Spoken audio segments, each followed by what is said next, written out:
Hello, my dear students. Good morning. VPIC online classes welcomes you. I am your English trainer Rajen sir. Dear students, how are you all? I hope you all are happy and safe. Today I am going to teach you the next poem, My Heaven.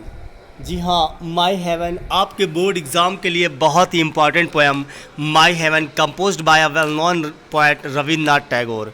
Rabindranath Tagore के द्वारा लिखी गई एक बहुत ही सुंदर कविता my heaven मेरा स्वर्ग, जो कि बोर्ड एग्ज़ाम में कई बार पूछी जा चुकी है, चाहे वो इसकी सेंट्रल आइडिया हो या इसके पैसेजेस हों, बोर्ड एग्ज़ाम में बहुत ही ज़्यादा इंपॉर्टेंट रोल प्ले करते हैं। तो चलिए शुरुआत करते हैं इस खूबसूरत पोएम को और जान लेते हैं कि आखिर इस पोएम में बताया क्या गया है। पहली पोएम का इस पोएम का जो पहला स्टैंजा है बताया गया, where the mind is without fear and the head is held high. इस पोएम में आखिर है क्या, थोड़ा सा जान लेते हैं। In this poem the poet imagines a country where people minds should be free from domestic wars and many more things। यानी इस पोएम में कवि कल्पना करता है एक ऐसे देश की जहाँ पे लोगों का दिमाग जो है वो बंटवारे की तरफ ना जाए, एक ऐसा देश जहाँ पर सबको समान रूप से शिक्षा मिलती हो, एक ऐसा देश की कवि कल्पना करता है जहाँ पर जो लोग हैं ना उनमें समानता की भावना हो। तो चलिए, जो हमारे रविंद्रनाथ टैगोर हैं वो ऐसे देश की कल्पना करते हैं जहाँ पर जो शिक्षा है वो सबको समान रूप से दी जाए, ऊंच नीच भेदभाव ना हो। आखिर उन्होंने बताया कि where the mind is without fear, यानी लोग, वेयर मीन्स क्या होता है बेटा, जहाँ पर, द माइंड मीन्स होता है लोगों के मस्तिष्क, इज मीन्स है विदाउट फियर मीन्स बिना भय के, एंड द हेड और उनका जो सर है, इज हेल्ड, हेल्ड मीन्स होता है बेटा होल्ड की सेकंड फॉर्म है हेल्ड, उठा हुआ हो हाई ऊंचाई तक। यानी जो आपके रविंद्रनाथ टैगोर जी हैं वो एक ऐसे देश की कल्पना करते हैं और कहते हैं where the mind is without fear, जहाँ पर लोगों के मस्तिष्क भय मुक्त हों, यानी उस जो देश हो उस देश में लोग डरे नहीं, and the head is held high, और उनका जो सर है ना वो सम्मान से उठा हुआ हो, यानी किसी के लिए वो उनके अंदर डर की भावना ना हो, ऐसे देश की कवि कल्पना करते हैं। लेकिन आज हमारे देश में बहुत देखने को ये चीज़ें मिलती हैं, ऊंच नीच की जो भावना होती है वो कवि ख़त्म करना चाहता है और ऐसे देश की कल्पना कर रहा है जहाँ पर लोगों के मस्तिष्क जो हैं भयमुक्त हो, उनका सर सम्मान से उठा हुआ हो। वेयर नॉलेज इज़ फ्री लिखा हुआ है, जहाँ पर ज्ञान मुक्त मिलता हो। मुक्त मतलब यहाँ पे स्वतंत्रता से है, यानी सबको समान रूप से मिलता हो। मुक्त मतलब फ़ीस जमा करना नहीं हुआ कि फ़ीस नहीं जमा करेंगे, वो नहीं है।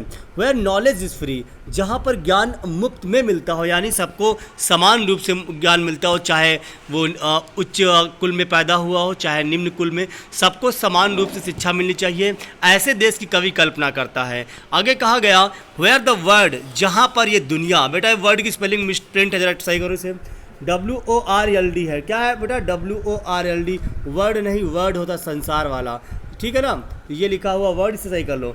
Where the word has not been broken, where means जहाँ पर, द वर्ड मीन्स ये दुनिया, has not been broken means होता है टूटी हुई ना हो, अप इनटू फ्रैगमेंट्स मीन्स होता है छोटे छोटे टुकड़ों में, बाय नैरो डोमेस्टिक वॉल्स लिखा है, बाय मीन्स के द्वारा, नैरो मीन्स संकीर्ण, डोमेस्टिक वॉल्स मीन्स होता है घरेलू वाद विवाद।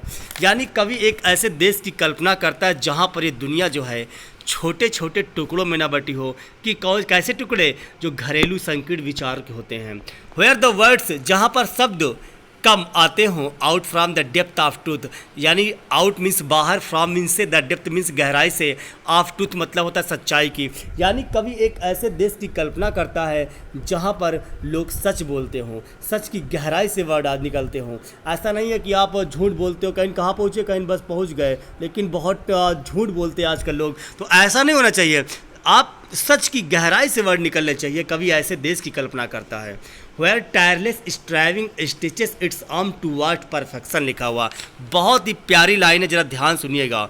ये सारी जो आपकी लाइन है एजुकेटिंग पोएम्स है आपकी, ठीक है, इन्हें अच्छे समझ लीजिएगा। लिखा वेयर मीन्स जहाँ पर, टायरलेस स्ट्राइविंग, टायरलेस मीन्स होता है बिना थके हुए, स्ट्राइविंग स्टिचेस, स्ट्राइविंग मीन्स प्रयास करना हो जाएगा। तो जहाँ पर बिना थके प्रयास करते हैं, आगे लिखा स्टिचेस फैलाते हैं, इट्स आर्म्स अपनी बाहों को, टूवर्ड्स परफेक्शन मीन्स होता है पूर्णतया की ओर। मतलब क्या हुआ, मतलब ये हुआ कि कवि कहता है एक ऐसा देश हो जहाँ पर लोग पूर्णतया की प्राप्ति के लिए बिना थके हुए लगातार संघर्ष करें, अपने हाथों को आगे फैलाएं। मीन्स वो कहना ये चाहते हैं कि लोग थके नहीं, बी कॉन्टिन्यू, अपने एम को पाने के लिए हमेशा तत्पर रहें। कवि ऐसे देश की कल्पना करता है। क्लियर ना dear students, I hope it's enough. In this video. मिलते हैं अगले वीडियो में इसी के नेक्स्ट स्टैंजा के साथ में। आई होप ये आपको स्टैंजा समझ में आया होगा। Thanks for watching the video.